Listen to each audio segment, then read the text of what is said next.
Chapter 20. Interlude, and I wrote this down for you. I am unsure how I came up with this story, and I'm certainly not sure if you will like it or care. Anyway, I got it after a bicycle accident on the trails around my home. I flipped my bicycle and was knocked unconscious for 12 hours.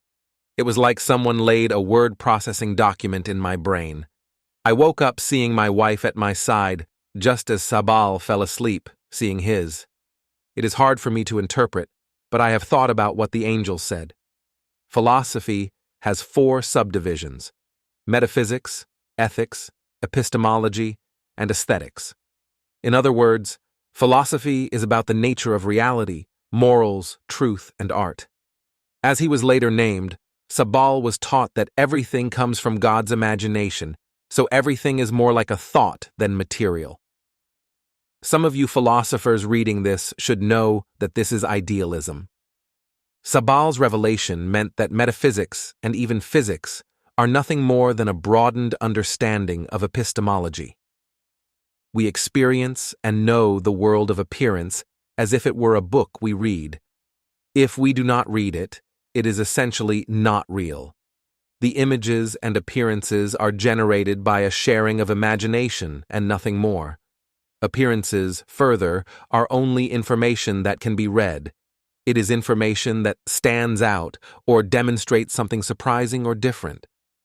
Since the parameters of God's imagination prescribe ethics for his creation, epistemology also subsumes ethics. However, the explanation of the angels takes an exciting turn.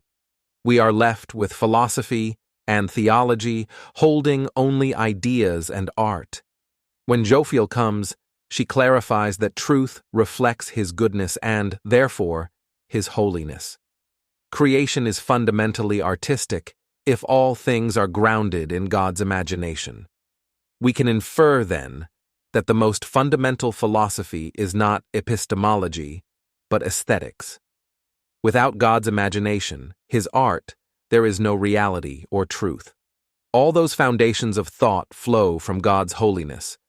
We experience or read this holy reality through beauty, the sublime, and the compelling. Everything is the art of narrative. Everything is the story. The ground of all existence is the beautiful art and holiness of God. Therefore, God is only known through his story. Of course, the most remarkable story is the story of Jesus of Nazareth. The surprising conclusion, in summary, is that to know the artist is to understand the art, and to know the art is to see the artist's heart. The rest of this story concerns conspiracy, cryptids, demons, and the nature of heaven and hell. In summary, I have little to say, but I recommend you chase some rabbit holes by looking up some of these things. Sabal and the angels wanted to provide a good story, and by looking into these things further, the reader will find a wild ride of other stories and connections, which is the whole point.